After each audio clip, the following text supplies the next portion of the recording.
இறை இயேசுவில் அன்பு நிறை சகோதர சகோதரிகளே, பிறக்க இருக்கும் பாலன் இயேசு கொண்டு வரும் அமைதியும் சமாதானமும் மகிழ்ச்சியும் நம் உள்ளங்களிலும் இல்லங்களிலும் நிரப்பிட ஜெபிக்கின்றேன், வாழ்த்துகின்றேன். இன்று திருவருகை காலம் 4ஆம் ஞாயிறை சிறப்பிக்கின்றோம். திருவருகை காலம் அன்பின் காலம். ஆண்டுதோறும் கொண்டாடப்படும் திருவருகை காலம் அல்லது கிறிஸ்து பிறப்பு காலத்தில் ஆண்டவர் அண்மையில் நம் அருகில் நம்மோடு உள்ளார் என்பதால் நாம் மகிழ்ந்திருக்க வேண்டுமென திரு அவை நம்மை ஊக்கப்படுத்துகிறது. திருவருகை காலம் 2 பண்புகளை கொண்டது. ஒன்று, இயேசு இவ்வுலகில் முதன்முறையாக வந்த நிகழ்வை கொண்டாட மக்களை தயாரிக்கிறது. இரண்டாவது, வரவிருக்கும் இயேசுவின் 2ஆம் வருகையையும் ஆவலுடன் எதிர்பார்க்க மக்களை தூண்டுகிறது. கிறிஸ்து பிறப்பு தயாரிப்பு காலத்தை திரு அவை லத்தீன் மொழியில் அட்வென்டிஸ் என்று குறிப்பிடுகிறது. அதாவது வருதல் என்று பொருள். ஆண்டவரின் மறு வருகையை திருத்தூதர் புனித பவுல் மாரநாத்தா என்ற அராமிக் மொழியில் குறிப்பிடுகின்றார். அதன் பொருள் ஆண்டவரே வாரும் என்பதாகும். எதிர்நோக்கு, அமைதி, மகிழ்ச்சி என்ற 3 வாரங்களுக்கும் ஒரு நிறைவான வாரமாக இன்று நாம் கொண்டாடுவது அன்பின் வாரம்.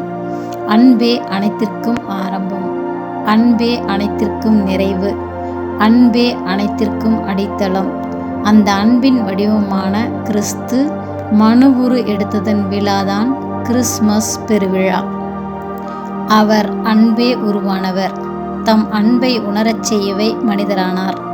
தந்தையும் இந்த உலகை எந்த அளவுக்கு அன்பு செய்தாரெனில் தம் மகனை பிறப்பெடுக்கச் செய்து தன் அன்பை வெளிப்படுத்தினார். அன்பு எப்பொழுதுமே செயலோடு கூடியதாக இருக்க வேண்டும். கடவுளின் அன்பு செயலோடு வெளிப்பட்டது. அன்னையின் அன்பு செயலாக வெளிப்பட்டது. கருத்தாங்கி எலிசபெத்தோடு அவர்களின் கடைசி 3 மாதங்கள் இருந்து பணிவிடை செய்தார்கள். இந்த கன்னிக்கு அது முதல் 3 மாத காலமாக இருந்தது. அன்பு செயலாக மாறும்போதே இறையாட்சி சமூகம் நம்முடைய உருவாகும். தவளையும் இளவரசியும் என்ற பாரம்பரிய கதை நமக்கு நினைவிருக்கலாம். அக்கதையில் அழகான ஓர் இளவரசி அழகில்லாத ஒரு தவளையை முத்தமிடுவார். உடனே அத்தவளையின் சாபம் நீங்க அது அழகான ஒரு இளவரசராக மாறும். சில ஆண்டுகளுக்கு முன் செசாம் ஸ்ட்ரீட் என்ற ஒரு தொலைக்காட்சி தொடரில் இக்கதை தலைகீழாக மாற்றி அமைக்கப்பட்டது. அதாவது அத்தவளையை இளவரசி முத்தமிட்டதும் அவர் தவளையாக மாறிவிடுவார். இறைவன் மனிதரில் ஒருவரானதை இக்கண்ணோட்டத்தில் நாம் சிந்திக்கலாம். இறைவன் மனு குலத்தை முத்தமிட்டதால் அவரே நம்மில் ஒருவராக மாறியதை கொண்டாடும் விழாதான் கிறிஸ்மஸ் பெருவிழா. வறண்ட பூமியாய் பாலைவனமும் மணல் குன்றுகளும் நிறைந்த பாலஸ்தீன நாட்டில் மிகவும் சிறிய நகராக கருதப்பட்ட பெத்லகேமில் இருந்து தன் மக்களை தன் சார்பாய் தான் விரும்பியவாறு அமைதியின் வழியில் ஆளப்போகிறவர் தோன்றுவார் என்று இறைவன் முதல் வாசகத்தில் மீகா வழியாக நமக்கு எடுத்து கூறுகின்றார். அதுபோல ஆண்டவர் இயேசு கிறிஸ்து இவ்வுலகிற்கு வந்தது தன்னுடைய சொந்த விருப்பங்களை நிறைவேற்றிக் கொள்வதற்காக அல்ல, மாறாக தன்னை அனுப்பிய இறை தந்தையின் திருவுளத்தை நிறைவேற்றவே என்று 2ஆம் வாசகத்தின் வழியாக வாசிக்க கேட்கிறோம். அன்னை மரியாவும் அவர் உறவினர் எலிசபெத்தும் சந்தித்து கொண்ட காட்சியை நற்செய்தியாளர் வர்ணிக்கும் விதமே அலாதிதான். அந்த உறவின் வேளையில் அங்கே நிகழ்ந்த நேர்நிலை நிகழ்வுகளை வரிசைப்படுத்தினால் நாம் வியப்படையச் செய்வோம். 1 விரைவு, 2 வாழ்த்து, 3 மகிழ்ச்சியின் துள்ளல், 4 தூய ஆவி ஆட்கொள்ளுதல், 5 ஆசி வழங்குதல். ஆம், அன்னை மரி நமக்கெல்லாம் உறவின் மாதிரியாக விளங்குகிறார். உண்மையான ஆழமான உறவில் விரைவான அன்பின் செயல்பாடு நிகழ வேண்டும்.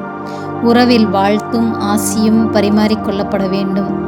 உண்மையான மகிழ்ச்சி நிலவ வேண்டும். அனைத்துக்கும் மேலாக அங்கே தூய ஆவியின் துணை வேண்டும். நம்முடைய உறவுகளில் இந்த 5 அம்சங்களும் இருக்கின்றனவா என்று நம்மையே நாம் ஆய்ந்து பார்ப்போம். சற்றும் எதிர்பாராத வேளைகளில் நம் கண்ணில் படும் ஒரு படம், ஒரு நிகழ்வு அல்லது ஒரு மனிதர் நமக்குள் பல சிந்தனைகளை கிளறிவிடுவதை நாம் அனைவரும் உணர்ந்திருப்போம். போல என் கண்ணில் பட்ட ஓர் ஆங்கில கூற்று, he or she who is on fire cannot sit on a chair என்ற கூற்றை நேரடியாக வார்த்தைக்கு வார்த்தை மொழிபெயர்ப்பு செய்வது கடினம். இந்த எண்ணத்தை தமிழில் சொன்னால் இவ்விதம் சொல்லலாம்: சுடர் விட்டெரியும் ஒருவரால் சும்மா இருக்க முடியாது, அல்லது பற்றி எரியும் மனிதரால் பல்லக்கில் அமர்ந்திருக்க முடியாது. சுடர் விட்டெறிந்த அல்லது பற்றி எறிந்த ஒரு இளம்பெண் கருத்தாங்கி இருந்த மற்றொரு வயதான பெண்ணை சந்திக்கச் சென்ற நிகழ்வு இன்றைய நற்செய்தியாக நம்மை தேடி வருகிறது. நம்மில் ஒருவராக வாழ இறைவன் வருகிறார் என்ற மகிழ்வை பகிர்ந்து கொள்ள இளம்பெண் மரியாவும் வயதில் முதிர்ந்த எலிசபெத்தும் ஒருவரை ஒருவர் சந்தித்தனர்.